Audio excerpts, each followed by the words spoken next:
जब Indian navy हरकत में आई थी वह 1 से 2 हो गया था।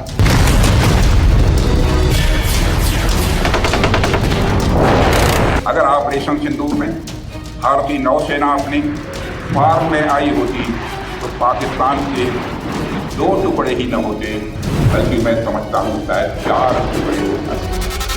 3 दिन के समय के अंदर 118 से ज्यादा पोस्टों को नुकसान करना या पूर्णतया ध्वस्त करना ये बहुत बड़ी बात होती है।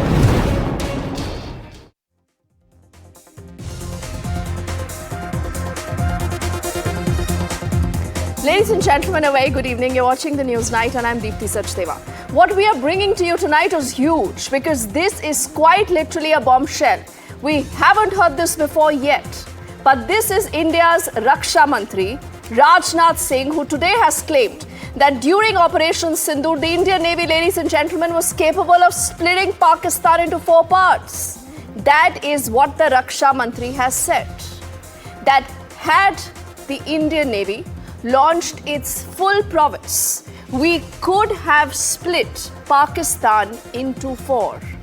A chilling reminder also came in of what happened in 1971. For those of you not very familiar, remember that is when India's might actually helped carve out Bangladesh again from Pakistan. So this isn't just a military messaging if you think that that is it. Because this is a geopolitical tremor, it's much more than that. And this is coming at a time when you have a lot of this internal politics also that continues to range on over Operation Sindoor. A lot of these comments that have come in from the Congress, the Trinamool, the list is long. So tonight what we are doing on the show is we are cutting through this entire noise because we want to know, is this real? Could Pakistan really have split into 4? How could India have done that? So we have the top defense minds breaking down Rajnath Singh's revelation.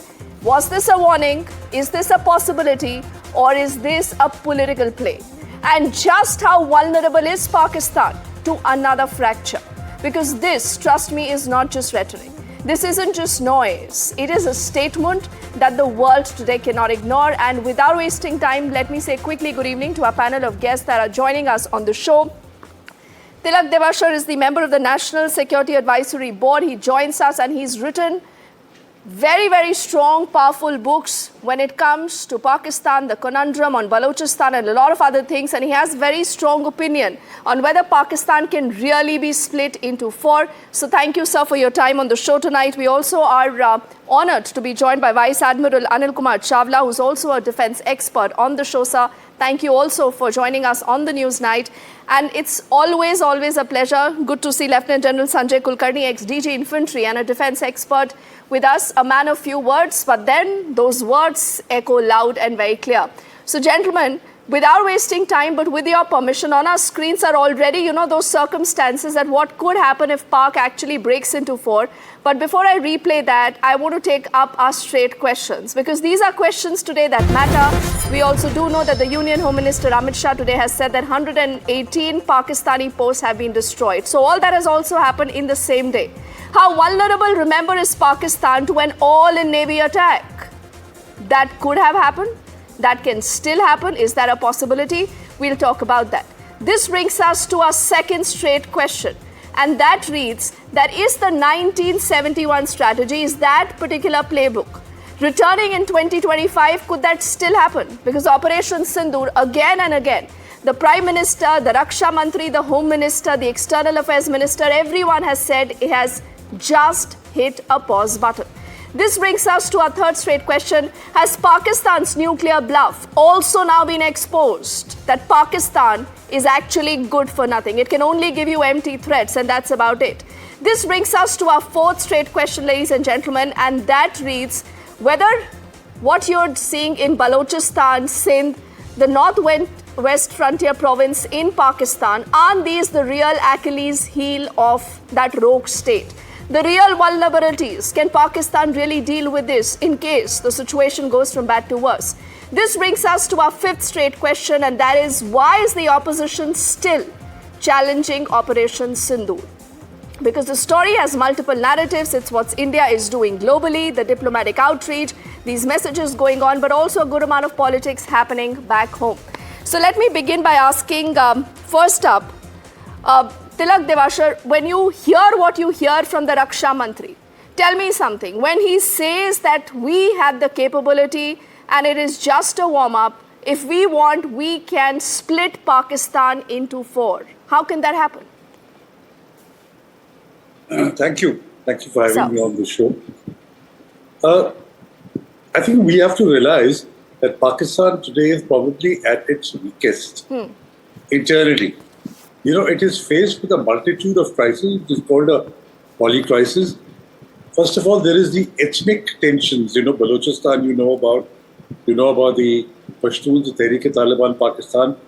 There is an uprising and dissatisfaction in Sindh. And there is a problem in Gilgit-Baltistan and POK. So all these 4 provinces are pulling in different directions.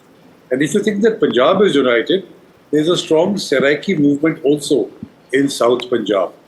Now, the lesson that the Baloch and the Pashtuns especially will learn from Pakistan's pretty decisive defeat in the 4-day of engagement is that the Pakistan army is not invincible as it has been made out to be.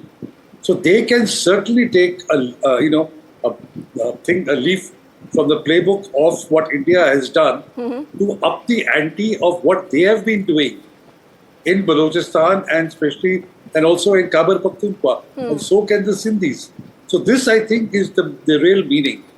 And especially if the Indian Navy bottles up Karachi. You see, Karachi is the lifeline of Pakistan. The real jugular of Pakistan is Karachi port. Because if they do not get oil tankers every 2 or 3 days, they will run out of fuel very, very soon. And I think this is where the silent role, which the defense minister said about the Indian Navy, has played a very critical role in this operation. There's a saying I remember as a child reading a comic book called "Run Deep, Run Silent," and that's what the Indian Navy does. It runs deep and it runs silent without too much of a fuss. But if they had bottled up Karachi port, then everything else unravels in Pakistan, including Punjab. Okay, I think this is a very interesting insight, Tilak, that you do give to us. And I will request Vice Admiral Anil Kumar Chauhan to push that point a little further.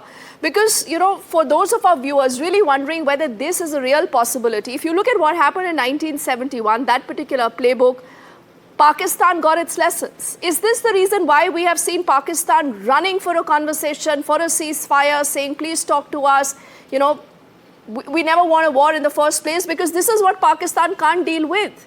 There is already a lot of rumbling when it comes to the deep state, the GHQ Rawalpindi, then you have what's happening in Balochistan, the Sindh province, Khyber Pakhtunkhwa itself, the economy and everything else, sir. Thank you, Dipti. You know, the Raksha Mantri's message was particularly powerful because it happened to be given on board INS Vikrant. And INS Vikrant was the principal instrument by which the eastern coast of Pakistan, that time East Pakistan, now Bangladesh, was blockaded. And that prevented any possibility of not just the resupply, but more importantly, the withdrawal of troops. So, you know, at that stage, because of the pressure applied by the Indian Army and the Indian Air Force from the land and the air, the Pakistani army was trapped and was desperate either to get reinforcements or to withdraw. Now, the fact that the entire coast of East Pakistan, the major ports were destroyed by the carrier task force led by Vikrant, and their submarine on the east coast was also sunk off Visakhapatnam, demoralized them thoroughly.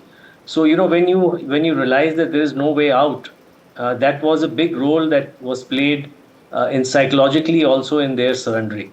So I think what the Raksha Mantri was reminding Pakistan was of INS Vikrant's role in 1971, this time on an indigenous aircraft carrier, INS Vikrant, the rebirth of INS Vikrant. So I think it was a very potent signal given. And as has been brought out by Mr. Devashar, that blockading Karachi and would cut off almost 98% of Pakistan's lifeline, and thereafter the sustenance of the war effort by the country would become very difficult. It would require great deal of effort to continue, I think, beyond 7 to 10 days. And I think this plays a huge role in their psyche, both in Operation Vijay, which happened earlier before Operation Parakram, during the Kargil war, and in this particular operation. The naval warfare is seen internationally as an escalatory step. So it is one more step higher in the escalation ladder. And that's why it is kept reserved for a later action, principally because the naval activities happen in the international waters. When you have the land and the air battle fought, it is fought in the air or land space of the two, largely of the two combatants. Okay. But the naval battle brings in the international space, brings in a lot of international players. So it is reserved for that. And I think that was a very potent reminder of what can happen in West Pakistan, or now Pakistan, as what happened in 1971 in then East Pakistan. Okay, Lieutenant General Sanjay Kulkarni, on our screens, we were also looking at what possibly could happen in case you will have a Pakistan breaking into four. Just for the benefit of our viewers, if I'm just requesting our team to play that, graphic again, where you have the Punjab province, the Sindh, the Khyber Pakhtunkhwa, the Balochistan. Now, the deal is that when it comes to Pakistan, we crossed the LOC, then we crossed the IB, then we go deep into the Punjab province, we hit at their terror targets.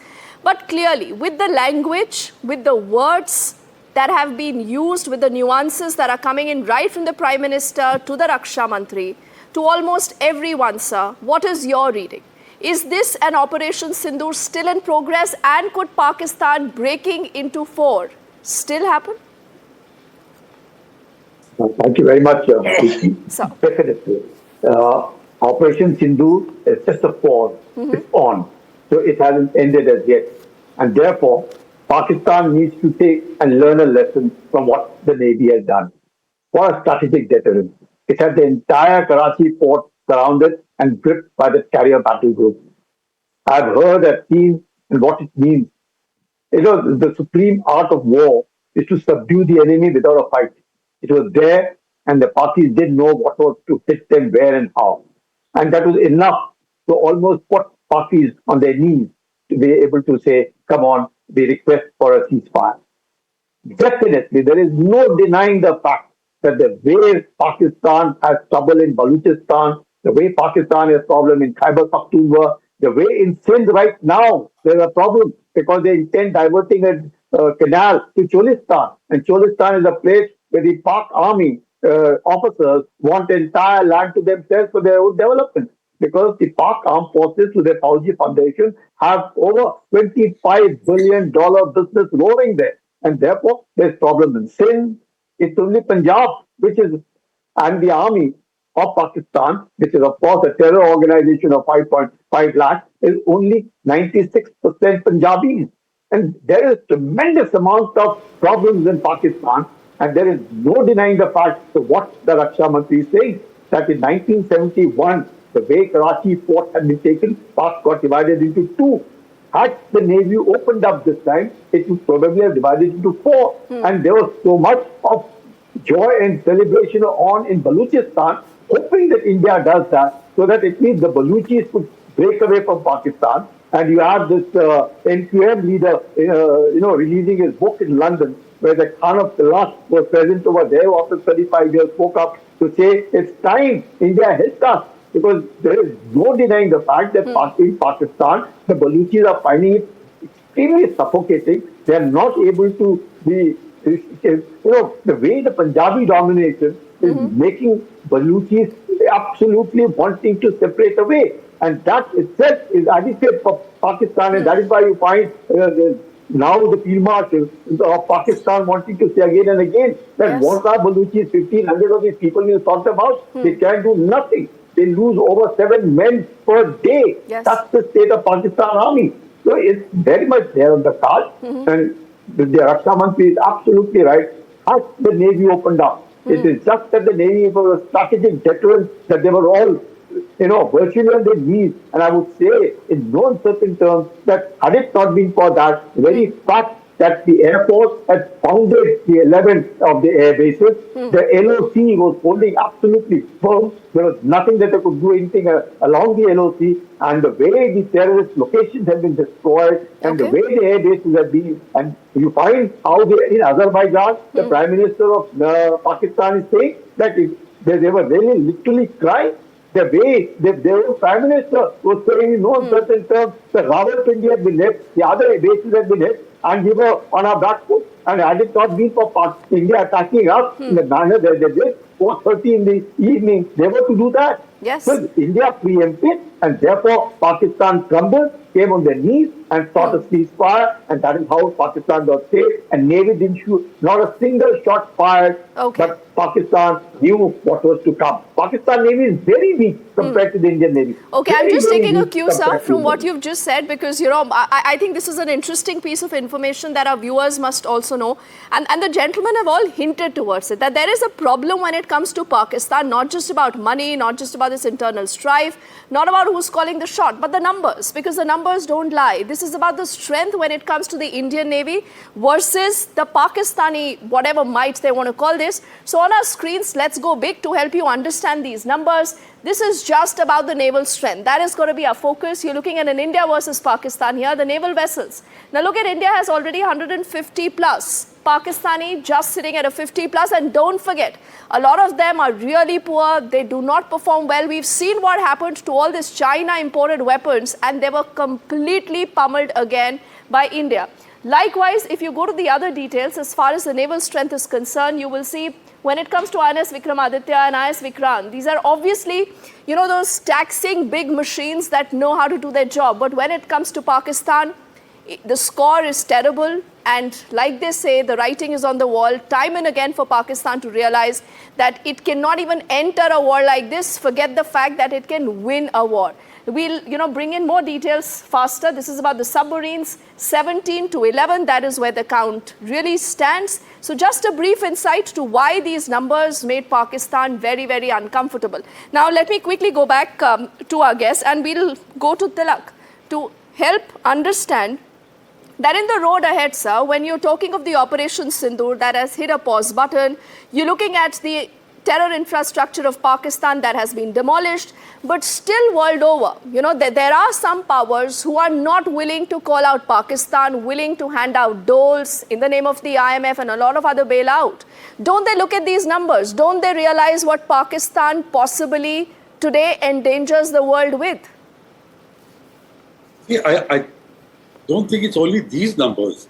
I think what the world really needs to be scared about and worried about is the kind of brazenness with which Pakistan is displaying the terrorists and putting them out on display. 2 days ago, there was a function in Kasur where not only was the deputy leader of the Lashkar-e-Taiba openly present over there, who's on the proscribed list, there was a speaker of the Punjab Assembly who's a member of the ruling Pakistan Muslim League Nawaz.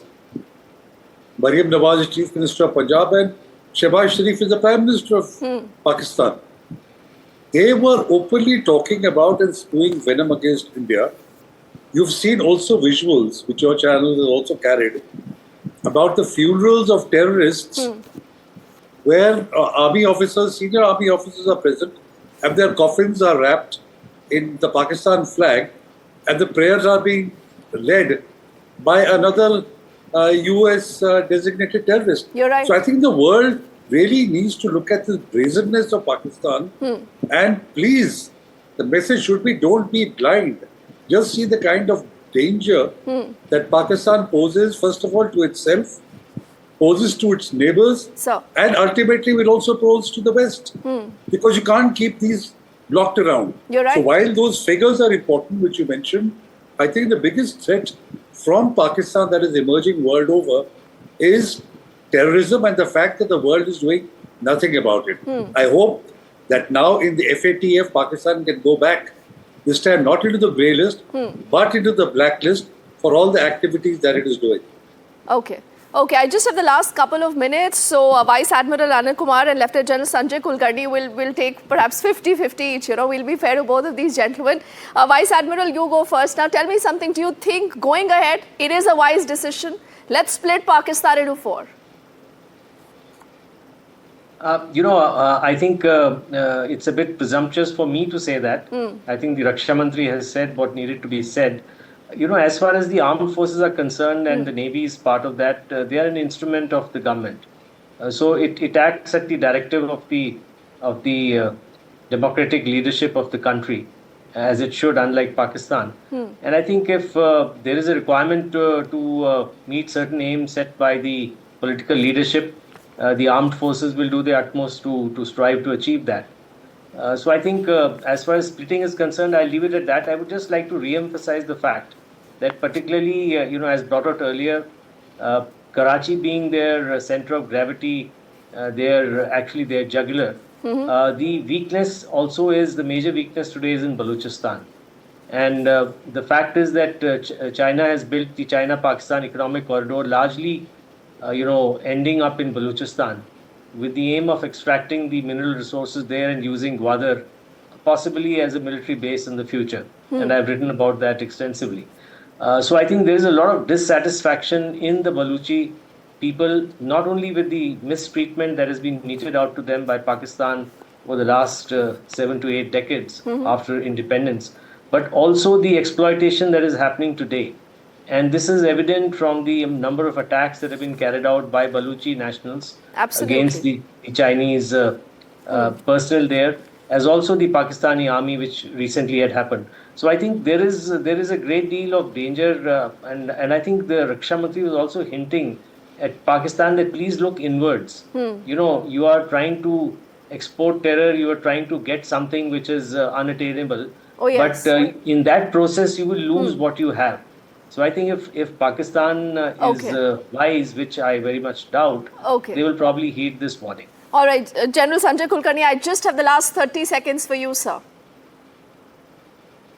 I can only say we have a very, very professional and a very strong Navy that the Indians can be proud of. There's nothing that they can't do. And if not for them, it would have been very difficult even for the ceasefire to come to. Pakistan knew it very well that the Karachi port was totally blocked. They could do nothing about it. They couldn't move the army also. And of course, the air dominance made it possible. So hats off to the entire professionalism and the strong Navy that we have. All right. I like how you say that there is nothing that the Indian Navy cannot do. I think that is the answer. That is the answer, whether Pakistan can be split into 4 or not. Gentlemen, only for want of time, but it's been a fascinating conversation. Thank you so much. Let's also now quickly bring you NewsNight's parting shot.